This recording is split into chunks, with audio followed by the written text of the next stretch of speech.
Madagascar, but the only Azane,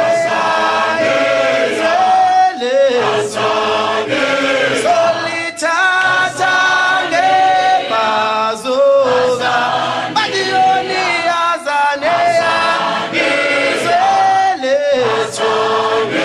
Solitata, Bazoga, away from Cape to Cairo, Morocco to Madagascar, but the only Azania, Azania.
Es una enfermedad que está azotando a todos los países en el mundo. Nuestro país no es la excepción.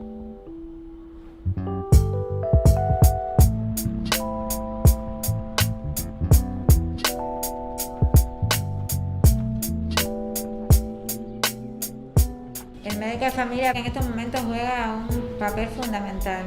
Vive en la comunidad. No esperamos que acudan al médico de familia, sino que vamos activamente a sus casas. Buenos días. Somos del policlínico. A veces hay alguna persona con fiebre, con catarro, con síntomas respiratorios.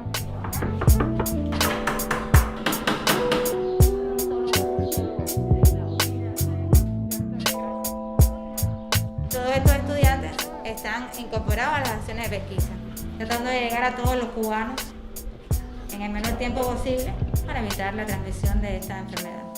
Los mismos médicos que nos dan clases dicen que es una cosa que antes nunca se había visto. Obviamente estoy preocupada, pero bueno, yo elegí ser médico y es lo que me toca. ¿Tienen más miedo o más optimismo? Optimismo siempre. ¿Qué clase de médicos seríamos si no tuviéramos pesimismo? Buenos días.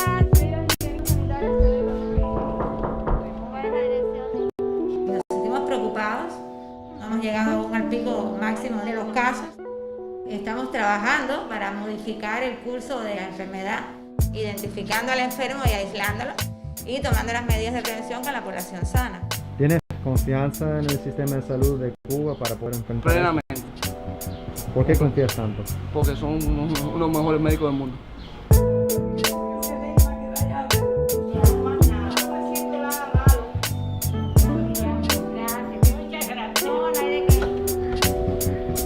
Buenos días, ¿qué edad tienes? 71. Yo soy persona de riesgo, ¿no? Porque yo soy asmática, hipertensa. Siempre, los médicos siempre están chequeando, más ahora, y le agradezco muchísimo a ustedes. Nos hace sentir muy orgullosos que nuestra población sientan que las cosas que hacemos pues les son de beneficio. Realmente esa es nuestra razón de ser.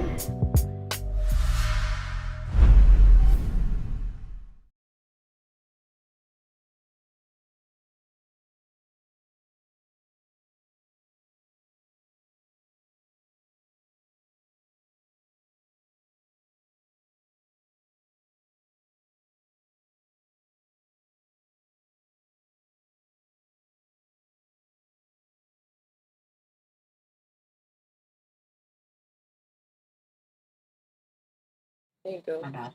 Oopsie daisy, I am sharing the wrong. Hold on. Okay. Hello. We're on? Are we on live? Hello, greetings everyone. You are watching the All African People's Revolutionary Party. Sorry about that, my volume was on. The All African People's Revolutionary Party Pan-African Weekly News. We're so glad that you joined us. My name is Monica and I'm here with my comrade Onyesa Wu. And we do a few things before we start the show. So wanting to share with you what AAPRP is. So we're a Pan-African organization fighting for a one unified socialist Africa, and we are located all over the world and was started in Africa and have the most chapters in Africa. And we are speaking you on occupied Tiwa territory in New Mexico. The All African, our Pan-African News, weekly news, it started because during the pandemic, we wanted to make sure to have access to our people. And we know because it's a virus that's happening, spreading virally, that one of the safest ways that we could do this is virtually. So we have been going strong since the shutdown of March of last year, every Thursday, sharing political education and building community with you all. What we also do before we start the show is we call in an ancestor. And why that is so critical to us is we wouldn't be who we are or where we are without our ancestors.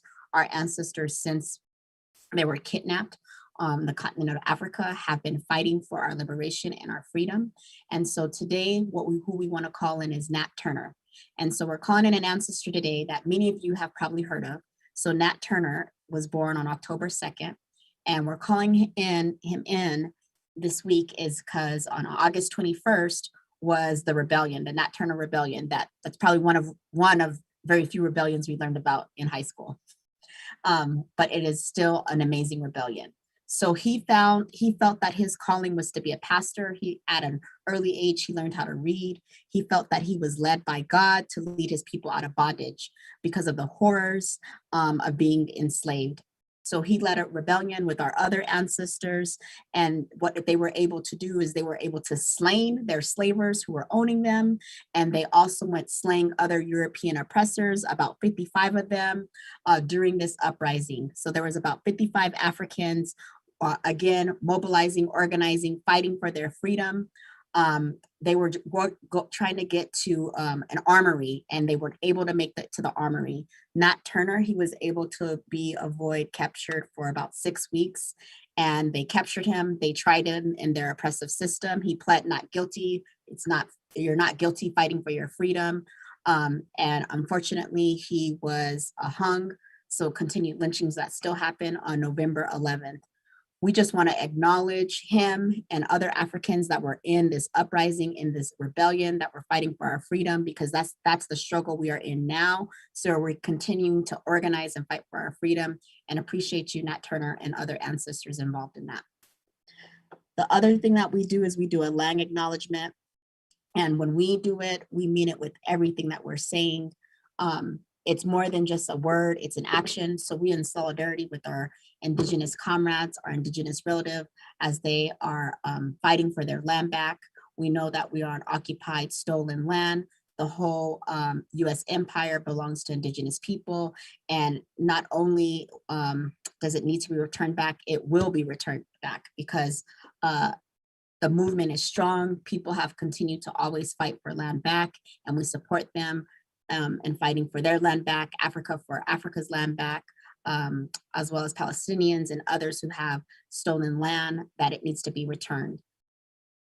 So we are excited today to talk to you all about a topic we talked about a few times on this show. So we're gonna be really doing a deep dive on COVID-19 and its connection to capitalism. So I don't know if you all remember when Biden was running. I remember. He made all these different promises of going to listen to science and making decision. If I'm elected president, we're going to make sure that using public health professionals to inform everything that's done. And we're going to make sure the government's accountable, as because it's important that we get through this pandemic together. So many promises. So like none of those promises actually are happening during this administration. So Biden's been president since January. What is that? We're in September, so what, 9 months, and how he responded. So the response has a huge disconnect to the promise that was made. So also when he was running, he had promised stimulus checks, right? I forgot what the amount was, and then ended up being lowered, right? So that was like the first promise broken, and then also other promises, right? But we're focusing on COVID-19. And so what happened was science tells us that a virus has to be contained so it's not spread. So what does Biden do? He opens everything up. So not only was the whole country opened up, schools, right? Schools are opened up. So how is that? That's not public health decision-making happening right there. And so on top of that, vaccines are being marketed as the silver bullet. Get your vaccine. They're paying people checks to get vaccinations. Anything that they can do, they're trying to get vaccinations out into the community, but they're making it seem as that's the only way we're going to get out this pandemic. And we know that's not what science tells us. Science does not tell us that vaccinations is a magic bullet, is a silver bullet, because you can be vaccinated and you can still have coronavirus and you can still spread coronavirus. The idea of the vaccination is you have less symptoms, less complications that could kill you from coronavirus. So even though you could spread coronavirus, guess what the CDC does? They end the mask mandate. Where do we do this at? I don't even understand. That's not even like science. Like my son's 10 and can understand that the basics of it spreads, the masks help protect, but we're going to remove all the mask mandates. So things happened after that because of those, like so many implications. And then with evictions, there was no extensions to the Supreme Court ruling. So there was no extensions to protect people, even though we know that during the pandemic, a lot of people were still being evicted, but there was no moratorium. There was no support to support people during during that. So I want to pass it on to you, Anya Sawu, to see if you have any more to add around some of Biden's responses. Yeah, for sure. And thanks for that introduction, Monica. It's definitely true that like Biden made a lot of promises on the campaign trail. He like said big things, y'all, and like has really followed through on very little of it. Like just to change the topic for a second, like he said that he would return the Obama administration policies on Cuba, and then he turned around and like escalated attacks on Cuba, like continued the Trump administration's policies of maximum pressure on Cuba at the height of the COVID-19 pandemic, because they both were like, oh, if Cuba's really suffering from this virus, we can like make them suffer even harder and maybe they'll overturn the revolution. And at the same time that Trump and then Biden applied this campaign of maximum pressure on the Cuban revolution, the Cuban Revolution was sending doctors and medicine all over the world to fight the COVID-19 pandemic in countries that were struggling to contain it. Even capitalist European countries received European doctors and medicine in order to fight coronavirus. Meanwhile, the United States is attacking countries trying to fight the virus outside of its borders and abandoning the people living within its borders. So that's just another promise that Biden broke, just straight up point blank broke, did the opposite. And we can see like the rippling consequences across the world. But yeah, like the CDC ending the mask mandate back in May, I think, is baffling. And we also should throw back to March of last year when they were still telling people that masks weren't necessary. Like, well, like 3 months into the global pandemic, when like places like China, countries all over Asia and Central South America were saying, cover your face, like cover your face, this is the airborne virus. The CDC was saying, like, y'all don't know how to wear a mask correctly, so don't even bother. Like, that's straight up what they said. So I just wanted to throw that back. But additionally, yeah, like the Biden administration's entire approach to tackling COVID-19 from the very beginning was like, let's get as many shots and as many arms as possible. He campaigned on a promise, I believe, to get 3 million vaccinations, something like that. Was it 3 million? It was something million, some number of millions of vaccinations into the arms of American citizens by 3 months into his campaign or into his presidency. I believe the Biden administration either just fell just short of meeting that goal or met the goal of getting that number of people vaccinated. But the problem, as Monica laid out, is that even though vaccinations drastically reduce the risk of having a serious case of COVID-19, and so they reduce the chance that you're going to be hospitalized, they do not stop people from contracting and spreading the virus. Like studies have shown that people who are vaccinated have a high amount of virus in their throats and nostrils, which means that they're able to transmit that virus to other people. And because there are millions of people, literally tens of millions of vulnerable people in the United States who have not been vaccinated, many for extremely valid reasons, that means that there is a pool of people in which the virus can still be spread out of control with extremely severe consequences. And it also means that the virus can continue to mutate into deadlier and deadlier variants, some of which are coming out that the vaccines are not as effective against. It also came out that the vaccines not only do not have sterilizing immunity means that if you get the vaccine, you won't catch it. They are not that. But it also came out that they actually decrease in effectiveness. So it's obviously a 2-shot program for most of the vaccines that exist, with the exception of the Johnson & Johnson and the one other one that I forget that we don't even have here.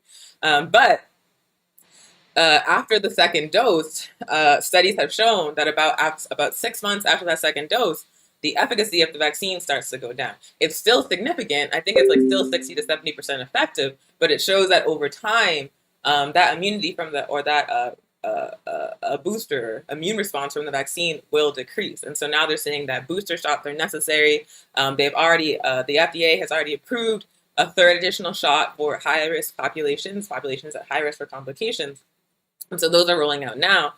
And it's really interesting because although it is necessary, because this pandemic is not going to stop. COVID-19 is now something, it's a part of reality in which we live. It is not going away anytime soon, particularly in the United States.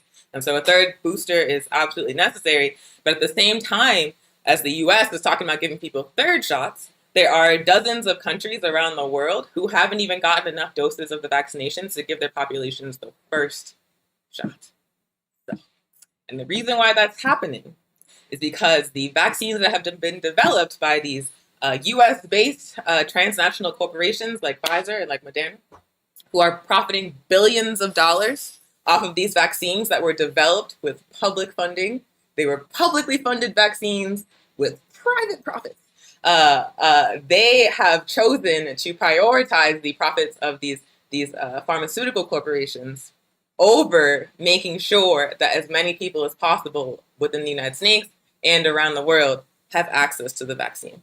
And so the consequence, again, is we are seeing a situation where there are billions of people on this planet who are not going to have access to the COVID-19 vaccines because of capitalism, because of prioritizing profit, and being within that pool of unvaccinated people and the vaccinated people who can still contract and spread the virus, the virus will continue to mutate, more deadly variants will emerge, the COVID-19 pandemic will extend indefinitely. So we are seeing cases spiking once again. Like they used to count the waves. It was like the first wave and the second wave and the third wave. I don't even know what wave it is now. I feel like it's been one big wave, to be honest with you. Like, I don't understand when the waves stop.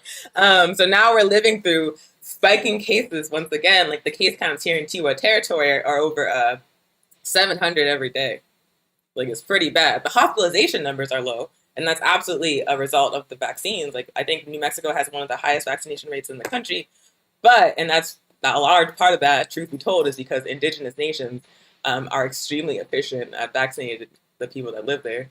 I wouldn't even put that up to like the settler state. It's like indigenous people, I think, that have those numbers up. But anyway, but still, because vaccinated people can catch and spread it, because unvaccinated people exist and they're the most vulnerable populations, the viruses are still spreading, they are still mutating, the situation is still dire, the case counts are rising.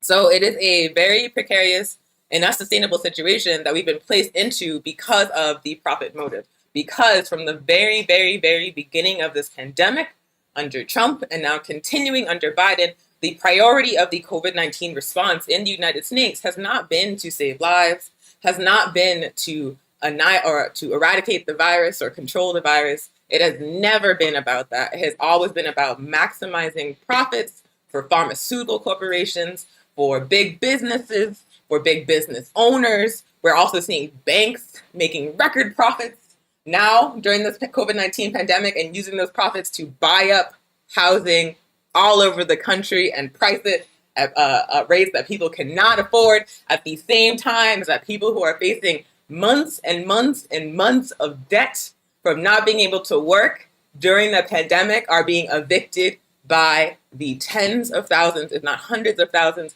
from their housing into the street during this ongoing pandemic. So it is a situation we find ourselves in where the profit motive has been put above all else, and we are living through the consequences.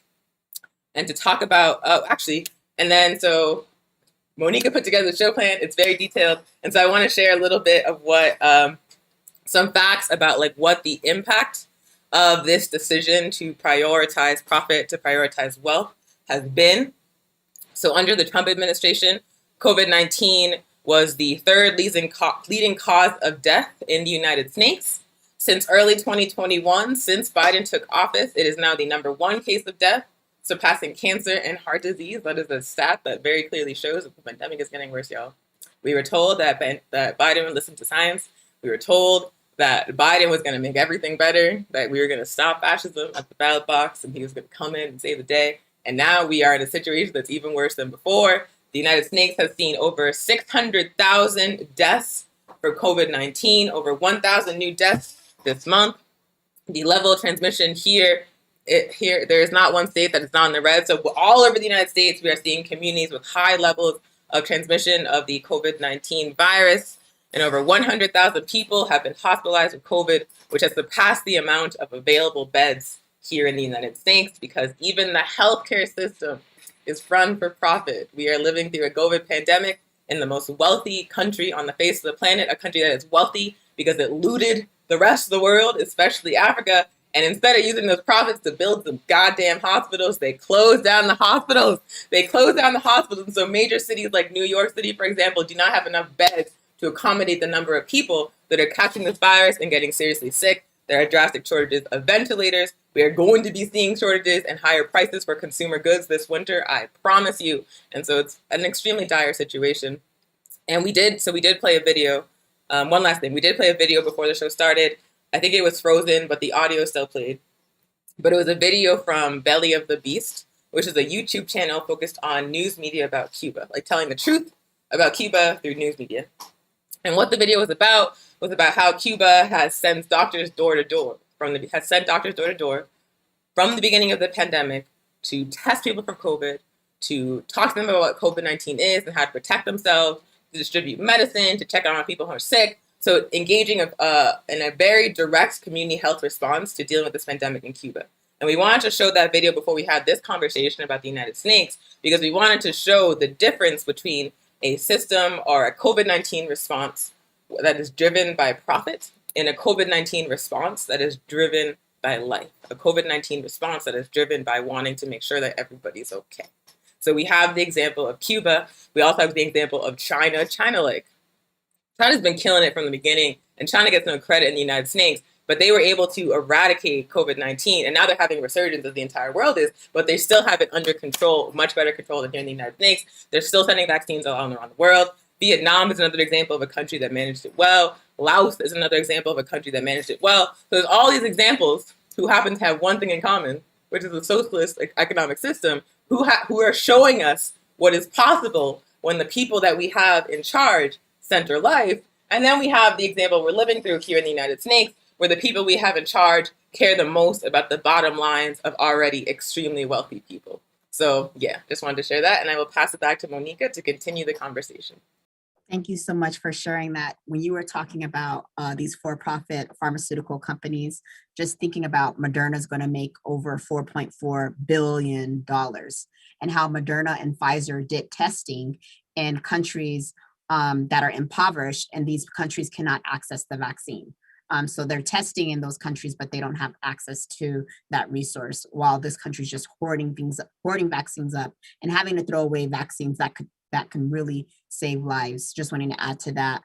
And then with hospitalizations, hospitalizations have tripled, not just doubled, tripled. So again, there's this vaccine out, everything's opened up, mask mandates are over, right? Well, recently they're back.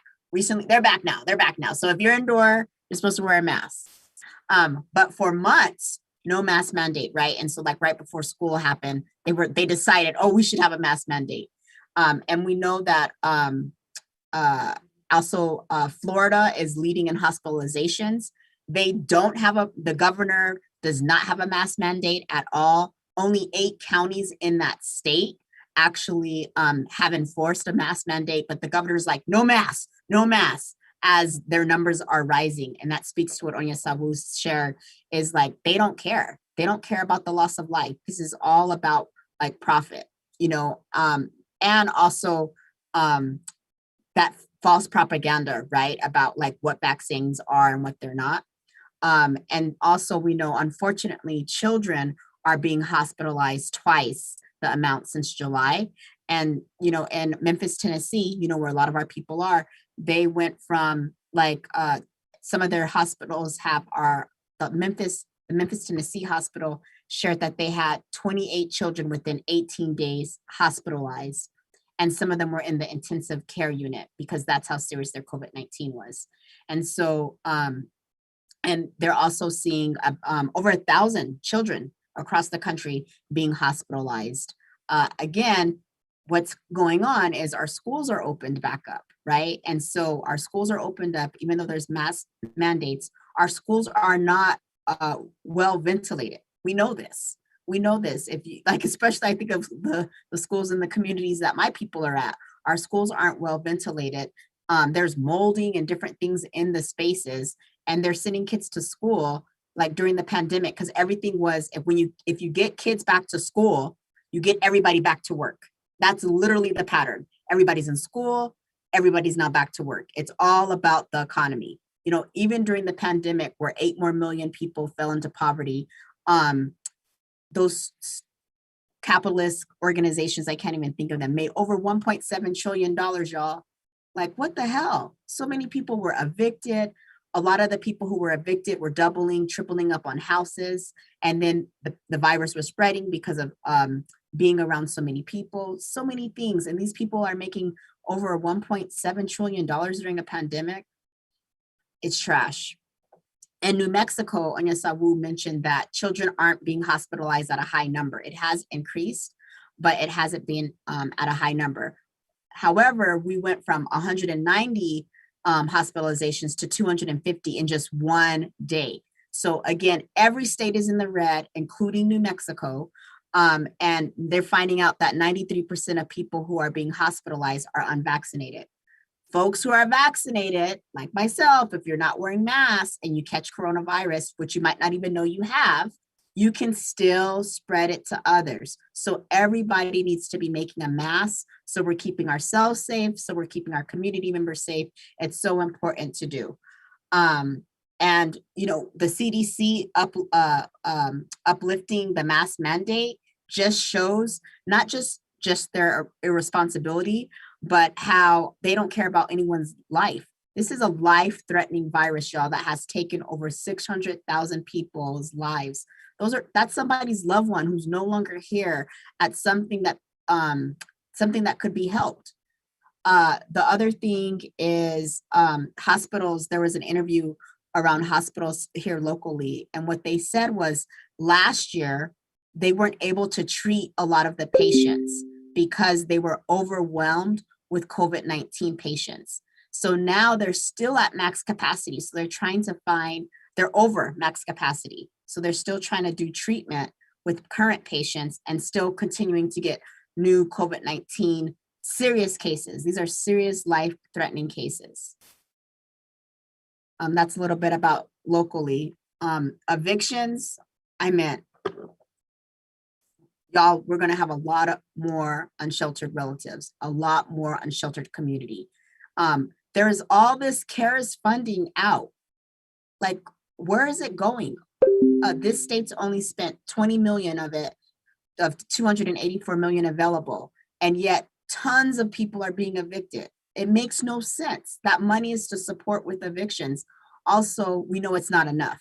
People are 5,000 or more in debt, in back rent or in back mortgage. And they're providing like 1,200 twice, or one time it was 500. Like, that doesn't catch them up. They're always playing the catch-up game. And so many people are facing evictions nationwide, over 750,000 households. That's a lot of people, y'all, that are facing evictions right now. We know comrades who were evicted during the pandemic. They were evicted during the pandemic. Even with the moratorium there, they were still evicted here in Tiwa territory. And so the other thing is, 91% of renters, when they're evicted, they don't have legal representation. You know why? Because working class people can't afford lawyers. It's like, how you can't even afford lawyers. And here our laws are trash. So it's so actually easy to evict people. It's easy to evict people. And then a lot of folks are turning to motels to stay at. Motels are typically twice as much as your rent. So if you're paying $700, you might be paying $1,200 to live at a motel for a month. And so it's literally taking all their income for folks who can't afford that. But there's a lot of folks living with families or living with friends. There's a lot of people who aren't going to have access to housing at all. Anya Sabu, you want to add anything about evictions? Yeah, for sure. That rundown was really excellent. Especially want to highlight again that states have received billions of dollars in funding for rental assistance, and all over the country we're seeing a fraction, if that, of those funds being distributed. I read an article talking about this that stated over 90% of the emergency rental assistance funds that have been distributed by the federal government have not been spent. And it's not that evictions are not happening, as Monica just laid out. They're happening. They're actually accelerating. The eviction moratorium that was in place that has since been overturned by the US Supreme Court was not effective in stopping evictions in the United States. Many people fell through the cracks of that moratorium and still were evicted during the pandemic. Many more who were covered by the moratorium accumulated tens of thousands of dollars in housing debt that when the moratorium expired came due. When the moratorium overturned, it became due again. So people are in a situation where they are either facing losing their housing if they are not able to pay like vast sums of money after not working in some cases for quite a long time, or they're in a situation where they're being dumped onto the street with no alternative. Like the shelters are full, people like the police are still conducting sweeps of houseless camps formed out of desperation all over Tiwa territory, all over the country. There's no backup plan for these people that are being dumped into the street in the middle of a pandemic. And what do you think is going to happen if people's housing situation is precarious during a situation where a deadly respiratory infection is spreading wildly out of control? They're going to get sick, they're going to spread it, they're not going to be able to get medical attention, they're going to get seriously ill and maybe die or maybe suffer serious long-term consequences from long COVID. So it's a situation where no matter which way you turn as a person who is impacted, there's no actual solution coming from the system of government, coming from the people in power. And this is, again, intentional, because at the same time as we see this mass eviction crisis continuing to unfold, we also see banks buying up empty housing and then jacking up the price and selling it to rich people. At the same time as there are people living in tents on the street in every single major city in this country, there are banks buying up all of the available housing. These people are getting evicted. The bank is buying the house and jacking it up to a price that you and I cannot afford. What is the end game, y'all? What is going to happen after this?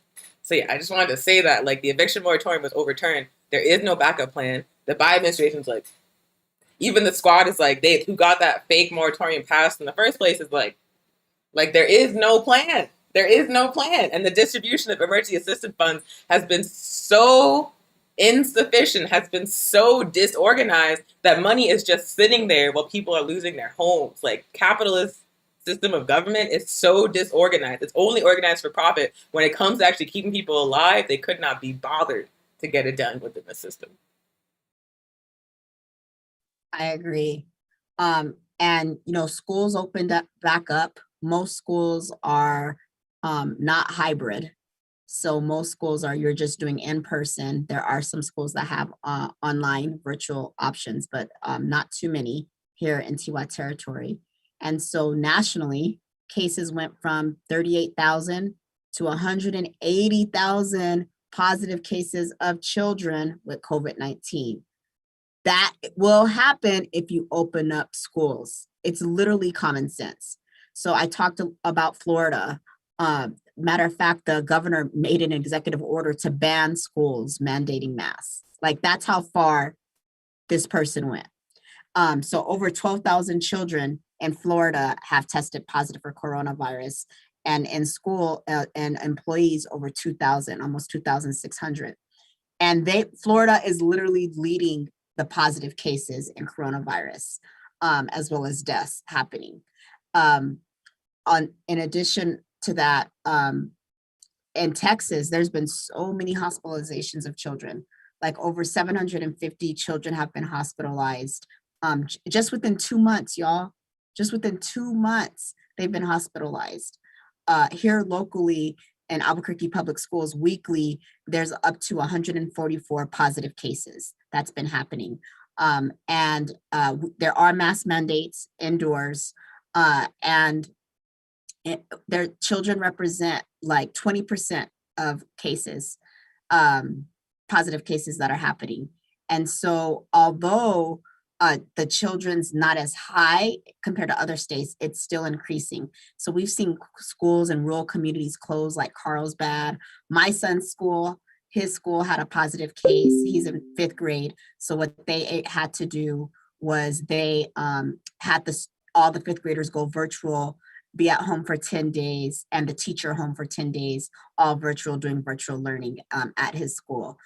So we've seen schools close sometimes for 2 weeks, schools close, families are getting information at home. And what I hear families saying is, wait, there was one positive case in that classroom. How do you know if that kid was not around others, that kid was just around those students? So I've been hearing families share that, as well as teachers share that concern as well. And there's no solution around it because of how it's written. It has to be direct contact. And so even though you could be direct contact with that child, but they're only focusing on class. I know it makes no sense at all. It makes no sense. I don't understand it. But I think about my son's school, and he was there in his 5th grade class, no more than 15 students. Then he goes to soccer practice. Our soccer league doesn't have a mandate for COVID-19, like doesn't have a mandate mask. Like you read the policy, you read everything, and it's like, if your kid's not feeling well, don't let them come to practice, don't let them come to a game. But there's no mandate, and my child's under 12, so it doesn't have access to a vaccination.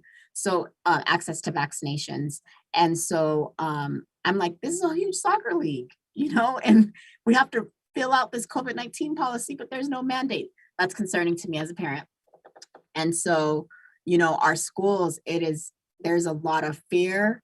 There's a lot of unknowns. I'm in a couple different parent chats. I'm in some school chats. And I saw teachers talking about, what are they called? Open house. They were talking about open house. And there are schools who had like open house during the pandemic. I know, right? And there are other schools who are like, no, our principal canceled it. There's others like, we're doing it virtual. But there was several schools who did open house. That is so bizarre to me. Like, that is a lot of people going into a school during a pandemic. Even though there's a mask mandate, it still doesn't matter. Like, that's a lot of people that you're being exposed to. So we talked to you all about this trash administration's whack-ass promises, the impacts that have happened, right? So more people are dying, more people are getting COVID-19, more people are being hospitalized. Moderna and Pfizer are making billions of dollars. People are being forced to go back to work. Lots of folks still never received their stimulus check or their unemployment. Folks are behind $5,000 to $10,000 in rent. There's lots of money sitting on the table right now in the state. Literally $287 million and only 20 million have been used. What Onyesawu said, only 90% of those CARES Act funding has not been used, 90%. And people are being evicted. And so those are all the challenges, and we want to talk to you about some of the solutions. I'm going to turn it to, go ahead, Onyesawu. Perfect. Yeah, so absolutely, those are the challenges and the situation we find ourselves in. Also, I forgot what I was going to say, so I'm going to move on to the solutions, and maybe I'll remember. So, like this, we understand that what's being done is not working. We understand that's what's being done is prioritizing profit for corporations, for banks, over the well-being of you and your family and poor working class people all over the United States. And so we know what a bad response looks like. So let's talk about what a good response would look like. First and foremost, since this show started back in March of 2020, every time we have talked about housing and the eviction moratorium, we have said the same thing to y'all. What we have said is that eviction moratoriums are not enough. Eviction moratoriums are not enough. And the reason why we keep saying this, the reason why we keep repeating this, is because when you say you cannot be evicted until, say, January, but you continue to charge that person rent and you tell them they have to lock down and can't work, guess what happens? Every single month, they accumulate more debt until January comes and the eviction moratorium expires, and all of a sudden they find that they owe 10 grand in back rent. And if they're not able to pay that back rent within 30 days, they're going to be on the street. Now imagine that scenario, but scale it up to it happening to millions of people. And that's the situation we find ourselves in. The eviction moratorium no longer exists. The CDC eviction moratorium was overturned by the US Supreme Court, and now there is nothing in place to prevent even a fraction of people from being evicted from their housing. There's no kind of payment plan option being made available at a centralized level. The CARE Act funds are not being distributed efficiently, so they're just sitting there where people are managing this debt. It is not a situation, and also the banks are buying up all the housing. So there's no place, after you get evicted, there's no place for you to go that you can afford. So all of that together means that this moratorium that no longer exists was a deeply inadequate Band-Aid, y'all. And what we really need to see in the United States is rent cancellation. We need to see a canceling of the rents. People's housing debt must be forgiven, and then the rent must be canceled for the duration of the pandemic, whatever the hell that looks like at this point. You cannot say to people that you must stay home. Like, this is what they were saying last year. Like, you have to stay home, save lives, stay home, save lives, shelter in place, lockdown, but also figure out how to keep paying your bills. That's not something that's going to work. It's not something that's going to work for poor working class people. For the majority of the population of the United States, if you miss a day of work, that has serious consequences. If you get sick and can't work, that has serious consequences. And so telling people just lock down and figure it out was not going to work. And so now these people find themselves in a situation where they owe thousands of dollars in money for their housing. They are finding themselves in a situation where the future of the roof over their heads is up in the air, and that is not okay. It is not sustainable. It is not only going to make the situation much worse for those individual families, those households, but it's going to make the situation much worse for all of us, because more people with insecure access to housing means more opportunities for this virus to spread, which means more opportunities for it to mutate and get us all, vaccinated or not. Like, the ruling class of the United States has worked really hard to create a dichotomy between the very good vaccinated people and the bad, irresponsible, unvaccinated people. They have worked very hard to create mass hysteria that is focused on punching down on vulnerable people and poor working class people who are rightfully confused by the COVID-19 response in the United States. And so now we have a situation where other working class people are pointing the fingers at working class people and being like, this is your fault. And meanwhile, the banks, the presidents, the elected officials, the people who are actually in charge of the situation are getting away with literal murder.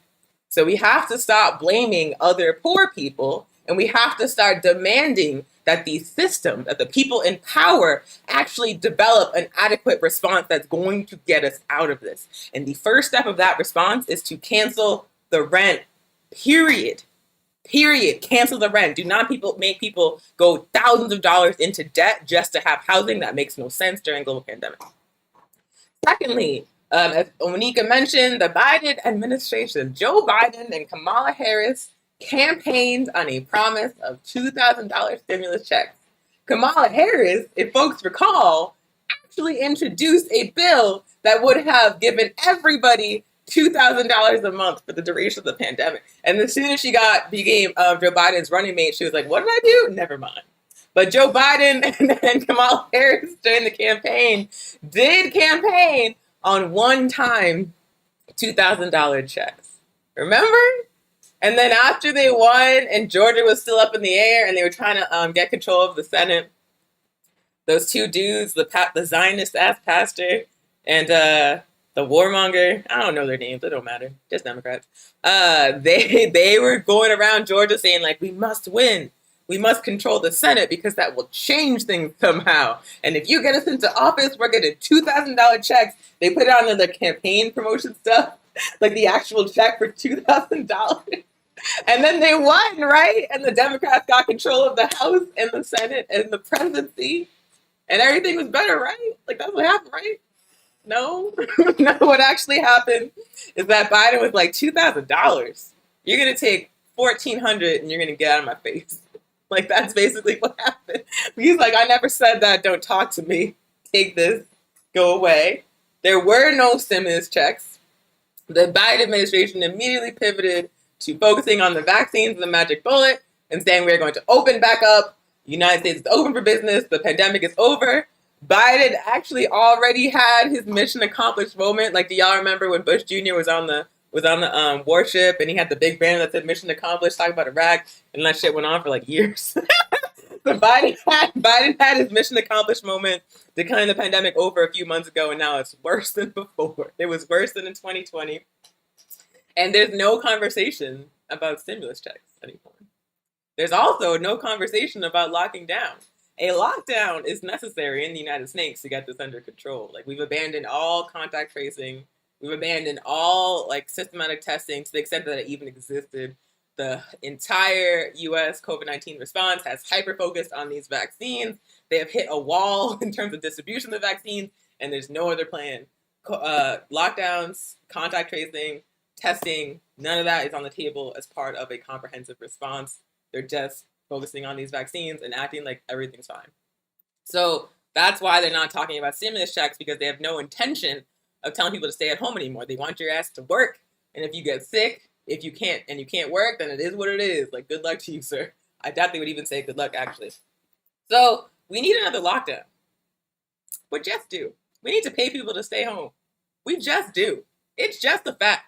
And also, paying people to stay home would look like monthly stimulus checks. It would also look like nationalized healthcare for the United States. It would look like every single person that lives here having access to free, high-quality healthcare. And if you think that's impossible, just 90 miles off of the southeast coast of the United States, there is a socialist country, a small island that is very poor, that has somehow managed to give its entire population extremely high-quality healthcare, that has doctors in every neighborhood, that sends nurses door-to-door giving shots. Like, Cuba can do it because Cuba prioritizes life. The United States has trillions of dollars more money and just refuses to because they do not give a crap if you live or die, point blank. So we need nationalized healthcare. We need a lockdown. We need to pay people to stay home. We need to cancel the rent. We also need mask mandates, y'all. And the mask debate in the United States is another example of the ruling class, the people in power, getting us to fight amongst ourselves, getting us to fight amongst each other. Certainly there are reactionary elements, far right-wing elements in the United States who have decided to make masks a political issue to rile up their base. That is definitely happening. But as we already laid out, at the beginning of the pandemic, the CDC was giving extremely mixed messages about the effectiveness of masks. We have gotten conflicting information every step of the way from the very, very, very beginning of this COVID-19 pandemic here in the United States, back last spring. And so now we're at a point where people are like, oh yeah, and then also this year in May, the CDC said that vaccinated people don't have to wear masks, even though at that point it was already clear that vaccinated people could still contract and spread COVID-19. They said, you don't need a mask. Don't worry about it. Go inside, make out, go hang out with your family, hang out with your grandma. You don't need a mask. They said that.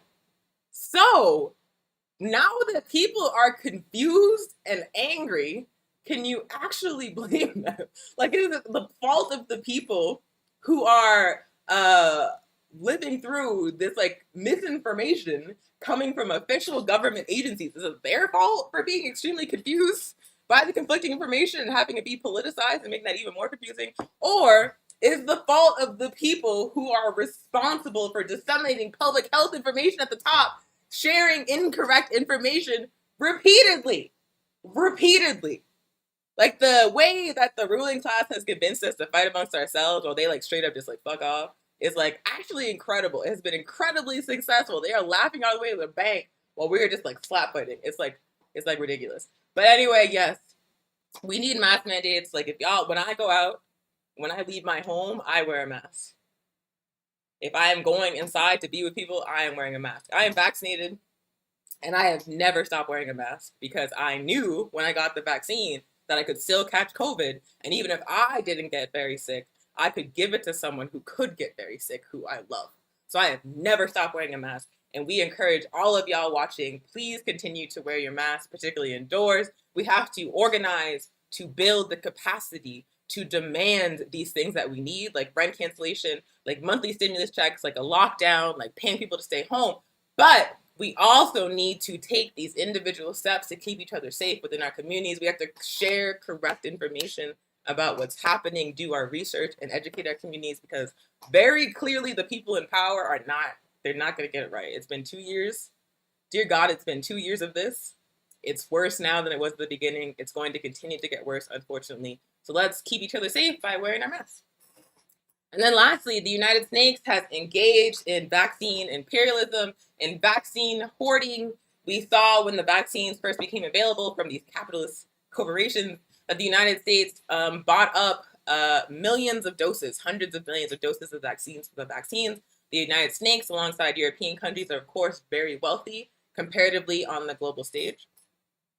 And what this meant was that the United States, for example, had like 3 doses available for every single adult in the United States, and they were not able to distribute all of those doses, and some of them went bad. Am I frozen? Hello? I'm looking at it. There's a lag, so I can't tell if you're frozen. You're frozen on my Zoom screen, but I can't tell if you're frozen on Facebook. I'm definitely frozen, but you can still hear me, huh? I can still hear you. I'm going to keep talking. I wish I wasn't frozen like that. But anyway, so yeah, they bought up all these vaccine doses. They couldn't even use them all. And at the same time, they created a global shortage of these Pfizer and Moderna vaccines, of these corporate-controlled vaccines. And so countries in Africa, countries in Central and South America, countries throughout Asia are not able to get the amount of vaccines required to vaccinate their entire population. The United States has created a vaccine shortage, and they then turned around and worked with European countries to uphold the patent on these corporate-controlled vaccines.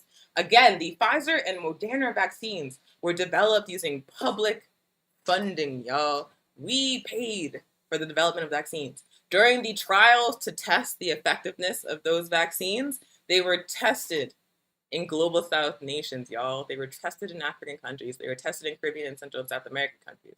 And then when they figured out the vaccines worked and they were ready to develop and distribute the vaccines, they priced them at a point that made sure that the wealthy countries could buy them all up, and the countries that had been tested on were left in the dust.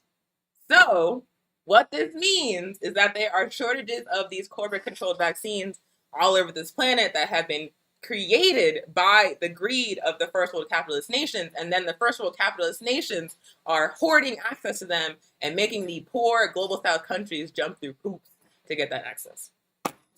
But fortunately, countries like Cuba, countries like China, and even Russia have developed their own vaccines and are distributing them throughout the world, oftentimes for free. And so the United States and European countries, the NATO countries, the actual axis of evil, have created the situation of shortage. But socialist countries and countries that have anti-imperialist aims are stepping into the gap and making sure that they can help support these global South countries that are still waiting to vaccinate their entire populations. But we got to call it out, y'all. We have to call out the fact that we were sold these vaccines as a magic bullet by the people in power. We were told that if everybody got this shot, everything would be fine, and that the people who weren't willing to get it were just pieces of crap. But what the actual situation is that the vaccines on their own never had any chance of controlling this pandemic. They never did. Not in the United States, y'all. Not in the United States. Not here in the belly of the beast, where no one has any idea how many people have COVID, and no one ever has. No one ever has. So the vaccines had no chance whatsoever of controlling the pandemic here. That was always a lie coming from the people in power. We always needed a comprehensive public health response that included national health care, that included lockdowns with support for people, that included rent cancellation, that included mask mandates. We always needed a comprehensive response plus vaccines. Focusing on just vaccines is what got us into this situation, because there's only so much they can do. So that is some of the solutions that we have. And obviously, like, the things that we're saying, paying people to stay home, rent cancellation, locking down again, monthly stimulus checks, like, those things are not going to happen on their own. Joe Biden, Kamala Harris, the squad, the raggedy ass squad. We should do a show about how much I hate the squad, man. But they are clearly not going to develop any kind of response that's going to save lives in the United States. They're going to do piecemeal Band-Aid approaches. They're going to do petty symbolic victories, like that eviction, that extension on the eviction moratorium that lasted for like a week before the Supreme Court overturned it. That's the best they can do for y'all.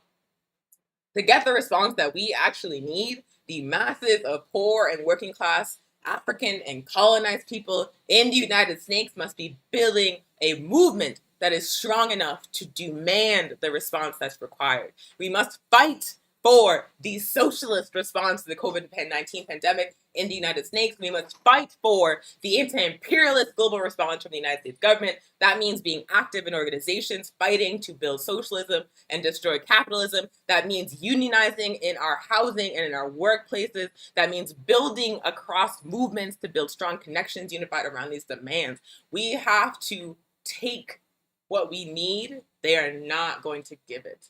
Take what we need.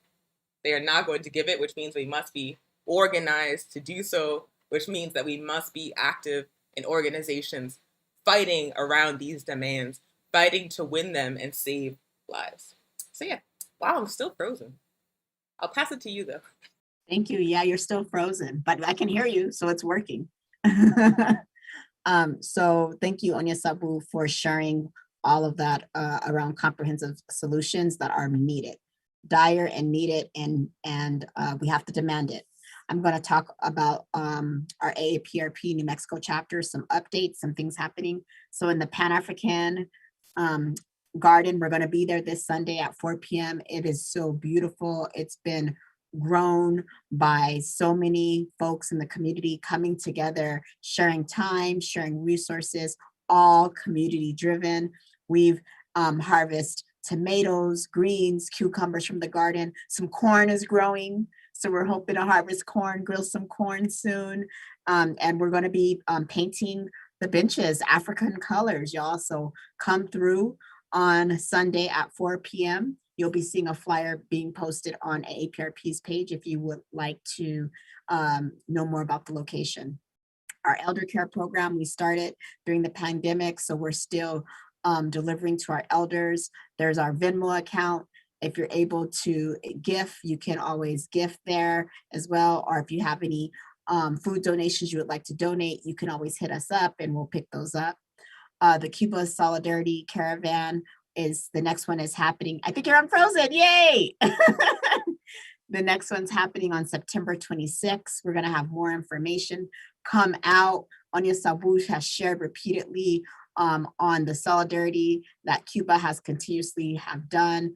And we are in solidarity of ending the blockade that's happening in Cuba. On September 11th, so every second Saturday of the month, we show our Pan-African film series at 2. We're excited. We're going to be showing a film about Haiti and the endless revolution. It's going to be great. So come join us here. We'll be here live having a discussion right after the film. So we're going to be closing out the show. We just want to thank you for being here with us. We're All African People's Revolutionary Party. We join us next week on Thursdays at noon. We're going to have another topic for you. Who knows? It could be about the squad. I don't know. Different things. Read Hood Communists, they released today on Thursday. How many articles were released today, Onya? 4 articles. Yay, Onyesawu, 4 articles from Hood Communists. Lots of reading to do. Join an organization, y'all. If you're in Tiwa territory, APRP, we need you. We need Africans as part of this movement. Anywhere you are, join an organization. We can't sit up, we can't make changes sitting on the sidelines. We have to be actively involved, organizing, building, planning, taking action in order to overthrow this capitalist government and imperialism that impacts this country, that impacts Africans everywhere, that impacts everyone everywhere. And so we need to build something better that's for our people. We thank you for being here. Stay ready for the revolution, y'all. Cut is that Mau Mau, that 21st century anti-colonial propaganda. Candace Antique, Pan-Africana, Fanti Confederation. Off with this head, off with this head, off with this head, off with this head. I cut you down with my machete. I cut you down with my machete, Off with this head, off with this head, off with this head, off with this head. I cut you down with my machete. I cut you down with my machete, You either running to it or you're running from it. Tell me, brother, where you're running. You're either running scared or you're running free.